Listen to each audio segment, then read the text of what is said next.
Et on en vient aux 3 vœux qui ont été déposés. Le premier a été déposé par le groupe Union Capitale. Il concerne l'affichage à caractère politique et la parole est à Pierre-Yves Bournazel. Merci, Monsieur le maire. Je voudrais vous parler d'un problème malheureusement récurrent. On constate dans nos quartiers que des formations politiques, de différentes sensibilités d'ailleurs, pensent qu'ils peuvent tout faire.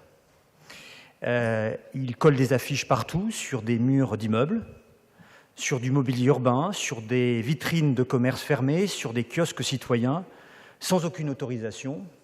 On pourrait dire qu'en tout cas, ces formations politiques sont anti-écolo, ça c'est une première certitude, et qu'elles ne respectent pas la loi. Et quand on concourt au suffrage universel, on doit déjà respecter la loi pour montrer l'exemple, et ensuite, on doit quand même respecter notre environnement. J'étais intervenu à plusieurs reprises sur ce sujet.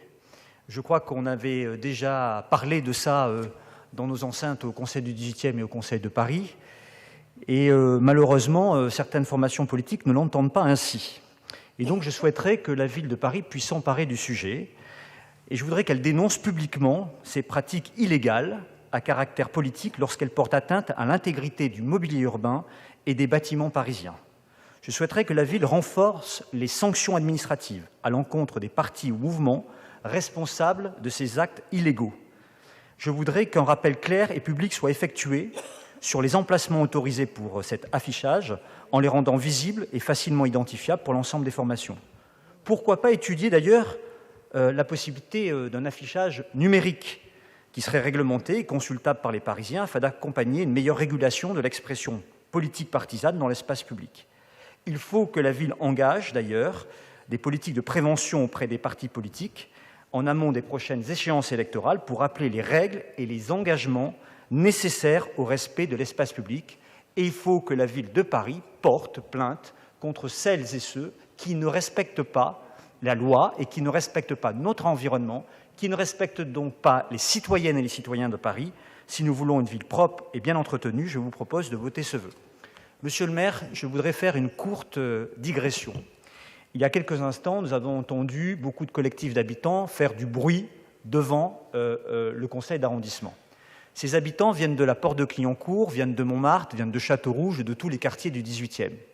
Ces habitants ont de légitimes doléances et revendications. Ma question est simple.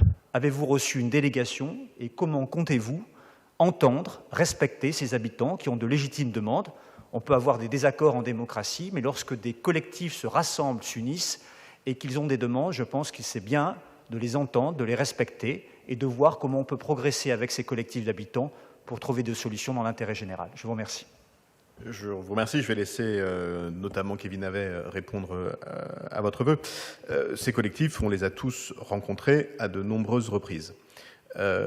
Et c'est bien légitime. Et moi, j'ai jamais mis en cause la capacité de qui que ce soit à manifester. Je fais comme tout le monde, je sais compter et je sais repérer qui est qui. C'est normal, c'est mon rôle de bien connaître le 18e. Et donc, l'ensemble des collectifs signataires et ceux qui étaient physiquement là, qui ne sont pas exactement les mêmes, ça ne vous aura pas échappé, sont tous en permanence, autant qu'ils le souhaitent, autant qu'ils le veulent, reçus et participent d'ailleurs de façon parfois très constructive, parfois un peu moins, c'est la vie, au conseil de quartier. Et donc s'il y a un souhait supplémentaire de se voir à nouveau, comme on le fait très régulièrement, évidemment que je le ferai toujours, personne n'imagine pour de vrai, personne n'imagine une seule seconde que la mairie du 18e ou son maire soit enfermé dans un bureau et ne voit jamais personne. Personne ne le dit, personne ne le croit, personne ne le fera croire à personne. Et tout le monde sait que nous sommes toujours prêts à parler avec tous les collectifs. C'est mieux quand on évite les invectives, mais malgré les invectives, ça m'arrive de recevoir tout le monde. C'est mieux quand on évite d'être un peu excessif, y compris sur les réseaux sociaux, mais moi, ça m'a jamais empêché de recevoir personne, sans être dupe de grand-chose non plus.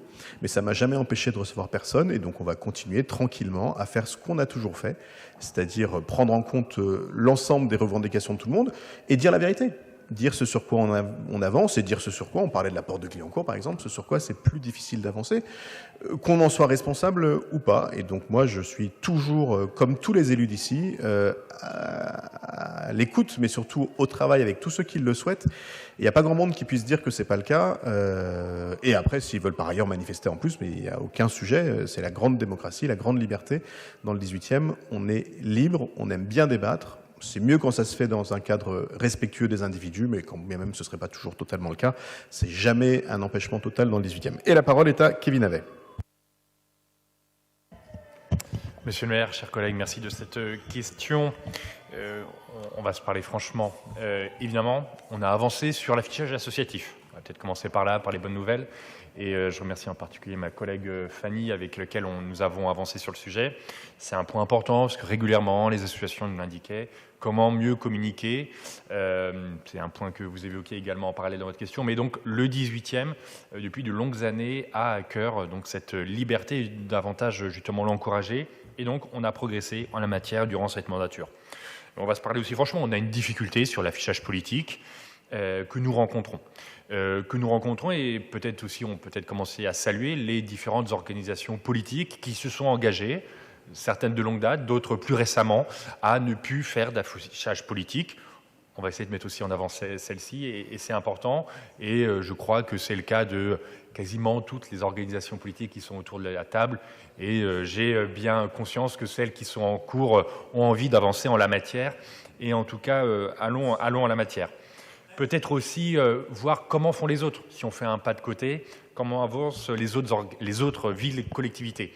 Elles font davantage d'affichage dans l'espace public, davantage d'espace politique. Or, nous avons une difficulté, nous avons une gageure, puisque nous avons pris l'engagement depuis quelques années au sein de la ville de Paris de réduire l'encombrement de la ville. Nous sommes dans une ville de Paris qui est surencombrée, où il y a excessivement de dispositifs sur l'espace public. Ça va de dispositifs sur les encombrants, de dispositifs différents et variés. Et donc, nous voulons rationaliser l'affichage. Aujourd'hui, il y a un travail, et on salue le travail qui a été fait par les services de la ville, par les services administratifs, pour pouvoir essayer de trouver de nouveaux lieux, de nouveaux espaces adéquats. Mais soyons clairs, est-ce que sur le fronton d'une école, nous accepterions des propos injurieux politiques? Est-ce que sur une mairie, nous accepterions que des propos diffamatoires politiques puissent être mis? Non.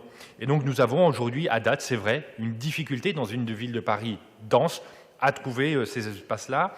Donc nous devons davantage travailler et œuvrer en ce sens.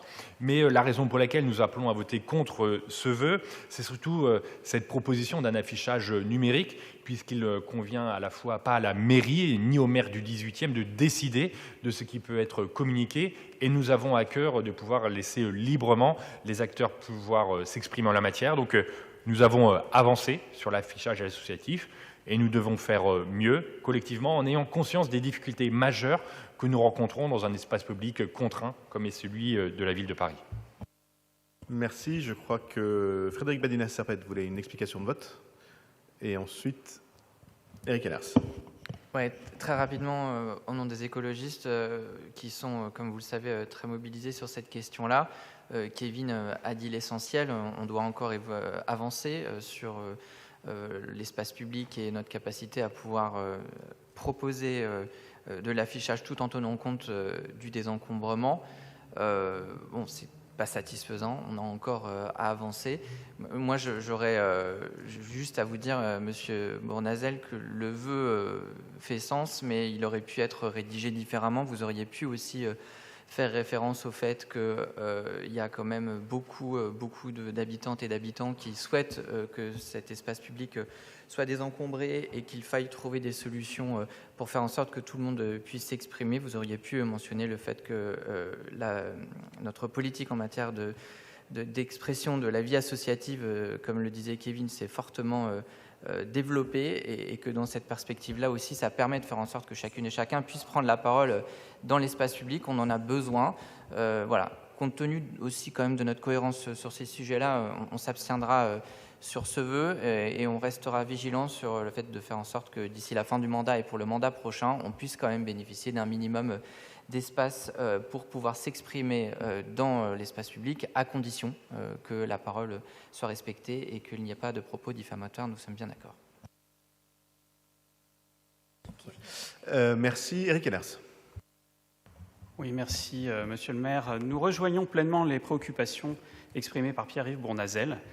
Lors du Conseil du 14 mars 2022, les élus du groupe Changer Paris vous avez d'ailleurs interrogé sur ce même sujet de la lutte contre l'affichage sauvage en période électorale, ou hors période électorale d'ailleurs.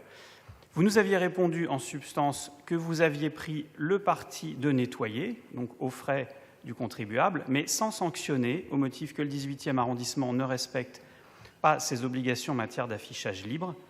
Et malheureusement, nous constatons que ce n'est toujours pas le cas et que vous ne semblez pas très confiant sur votre capacité à mettre le 18e en règle en la matière. Vous vous étiez engagé à entamer des échanges avec les mouvements politiques qui s'abaissent à cette pratique.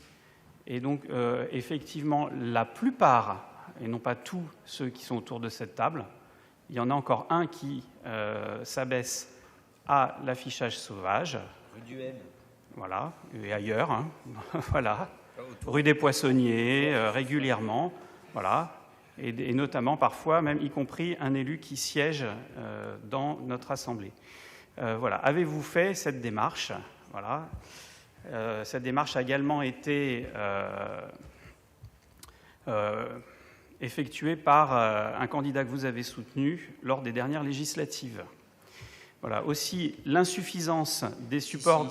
Si, je peux vous le dire. Hein. Si. Franchement, hein, quand on se prétend justement soutenu par les écolos et qu'on voit qu'on placarde sa propagande sur les murs, il n'y a pas de quoi être fier. Voilà, donc l'insuffisance des supports d'expression libre ne doit pas être un prétexte pour ne pas sanctionner, et c'est pour cela que nous voterons pour le vœu du groupe Union Capitale, démocrate et progressiste. Je vous remercie. Merci beaucoup. Puisque vous posez la question, je peux vous confirmer qu'effectivement, j'ai eu un contact avec l'ensemble des organisations politiques, plutôt l'ensemble des partis politiques qui collent. Il y a des organisations de nature politique, notamment des organisations féministes, qui font des collages militants, qui, pour le coup, de mon point de vue, ne détériorent pas les murs et ont tout à fait vocation à ne pas être détournés. Avec un succès tout relatif, ce qui m'amène d'ailleurs à dire que finalement, je préfère largement la liberté de manifester que la liberté d'afficher, y compris devant la mairie, y compris les soirs de conseil d'arrondissement. Ça permet tout à fait de s'exprimer, ça coûte moins cher à la collectivité. Cela dit, Kevin avait l'a répondu, on est face à une vraie contradiction. L'affichage libre exige de la place dans l'espace public.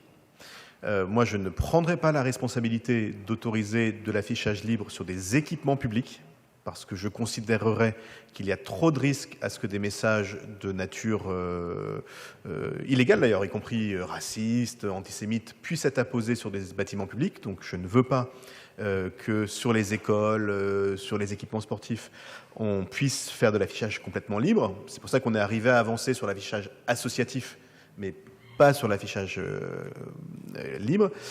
Et on a beaucoup regardé, et je veux remercier les équipes de la Direction Générale des Services et de nos DGAEP, on a beaucoup travaillé à essayer de trouver des endroits où on pourrait coller, mettre en place, en dehors des équipements publics, des panneaux d'expression libre, comme il en existe beaucoup, c'est vrai, dans les autres villes, des grandes colonnes. Bon.